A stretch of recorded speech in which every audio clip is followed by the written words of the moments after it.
اوا ای هموطن، شکر زمین و این زمان فرض است که جان دادن برای مرز و بوم این مکان فرض است.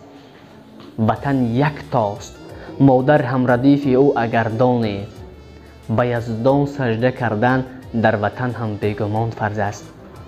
در آغوش پرانوارش همیشه دل جوان مانیم، وطن را دوست داشتن هم به پیر و هم جوان فرض است.